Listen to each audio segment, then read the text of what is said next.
नमस्कार.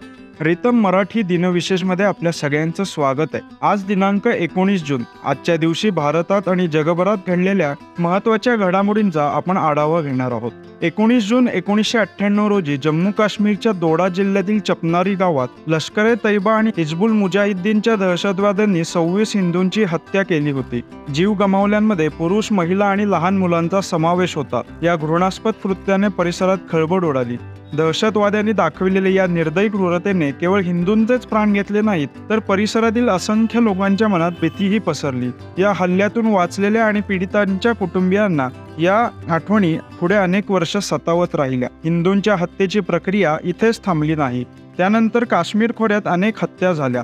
इतिहासातील या सर्वात रानटी क्रौर्यानंतर काश्मीरी हिंदूंचे त्यांच्याच देशात पलायन सुरू झाले. काश्मीरी हिंदूंना जम्मू आणि देशातील इतर भागात निर्वासित छावण्यांमध्ये राहण्यास भाग पाडले गेले. दुसरी महत्त्वाची घडामोड अशी आहे ती म्हणजे आज 19 जून म्हणजेच स्वराज्याचे दुसरे छत्रपती धर्मवीर संभाजी महाराज यांची तिथीनुसार जयंती आहे. छत्रपती संभाजी महाराजांचा जन्म हा पुरंदर किल्ल्यावर झाला. ते लहान असताना त्यांच्या मातोश्री म्हणजे सईबाई साहेब त्यांना सोडून गेल्या. त्यानंतर जिजाऊ माँसाहेब आणि छत्रपती शिवाजी महाराजांनी त्यांचा सांभाळ केला. छत्रपती शिवाजी महाराज यांच्यानंतर स्वराज्य अतिशय सुरक्षितपणे हाताळले किंवा त्याचा विस्तार केला ते म्हणजे छत्रपती संभाजी महाराज यांनी. आज त्यांची तिथीनुसार जयंती आहे. त्यामुळे धर्मवीर छत्रपती संभाजी महाराजांना समस्त रितम मराठी परिवारातर्फे मानाचा मुजरा. 19 जून 1966 रोजी बाळासाहेब ठाकरे यांनी शिवसेना या राजकीय पक्षाची स्थापना केली. बाळासाहेब हे त्यावेळी प्रसिद्ध व्यंगचित्रकार होते आणि त्यांनी मराठी माणसाच्या हक्कांचं रक्षण करण्यासाठी पक्षाची स्थापना केली होती. महाराष्ट्रातील मराठी भाषक लोकांच्या हितांचं रक्षण करणं आणि त्यांना नोकरी आणि इतर संधींमध्ये प्राधान्य देणं हा पक्षाचा मुख्य उद्देश होता.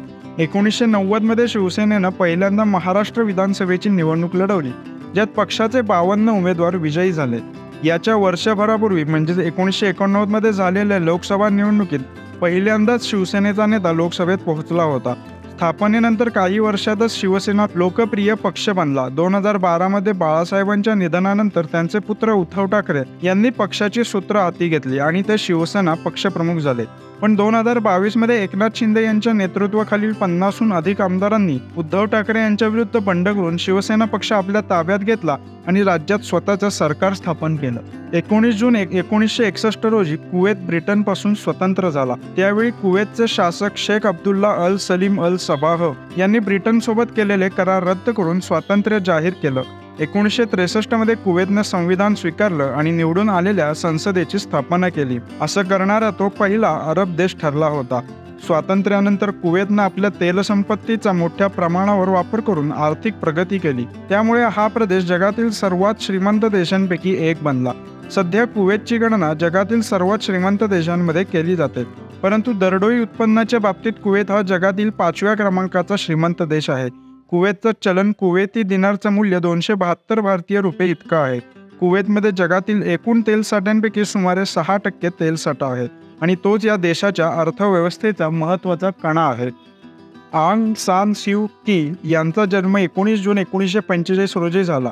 म्यानमारमध्ये लोकशाही आणि लोकशाही मूल्यांसाठी लढणाऱ्या नेत्या म्हणून आंग सान सू की ओळखल्या जातात. 1991 आंग सान सू की यांना नोबेल शांतता पुरस्काराने सन्मानित करण्यात आलं, पण त्यावेळी त्या नजरकैदेत होत्या. 2015 त्यांनी नॅशनल लीग फॉर डेमोक्रेसीचं नेतृत्व करत म्यानमारमध्ये 25 वर्षात प्रथमच झालेल्या राष्ट्रीय निवडणुकीत विजय मिळवला. पण 2021 म्यानमारमध्ये सत्ता पालट करून लष्कराने त्यांना पुन्हा सत्तेवरनं हटवले. सू यांनी 1989 ते 2010 दरम्यान 15 वर्षे लष्करी बंदिवासात घालवली. लोकशाहीसाठी अत्याचाराविरुद्धचा त्यांचा शांततापूर्ण संघर्ष जगभरात फक्त एक उदाहरण बनला आहे. संघर्षातील लैंगिक हिंसाचार निर्मूलनासाठी आंतरराष्ट्रीय दिवस दरवर्षी 19 जून रोजी पाळला जातो. संघर्ष संबंधित लैंगिक हिंसा म्हणजे कोणत्याही प्रकारचं लैंगिक शोषण, मग तो जबरदस्ती गर्भपात असो, जबरदस्ती गर्भधारणा असो किंवा जबरदस्ती वेश्याव्यवसाय असो. हा दिवस साजरा करण्यामागचा उद्देश लैंगिक हिंसाचार संपवण्यासाठी जनजागृती करणे हा आहे. हा दिवस केवळ जागरूकता वाढवण्यासाठी नाही, तर लैंगिक हिंसाचारातून वाचलेल्यांचा सन्मान करण्यासाठी देखील केला जातो. आणि लैंगिक हिंसाचारात ज्यांनी आपला जीव गमावला आहे त्या सर्वांना श्रद्धांजली वाहण्यासाठी लैंगिक हिंसाचार झालेल्यांना न्याय मिळवून देणं आणि असे गुन्हे रोखण्यासाठी कायदेशीर आणि धोरणात्मक उपाययोजना राबवणं हा या दिवसाचा उद्देश आहे. 2015 मध्ये संयुक्त राष्ट्राच्या आमसभेने 19 जून हा संघर्षातील लैंगिक हिंसाचार निर्मूलनासाठी आंतरराष्ट्रीय दिवस म्हणून घोषित केला. तर हे होते आजचे दिनविशेष. तुम्हाला हा व्हिडिओ आवडला असेल तर व्हिडिओ लाईक करा, शेअर करा आणि व्हिडिओ खाली कमेंट करून आम्हाला तुमचा अभिप्राय नक्की कळवा.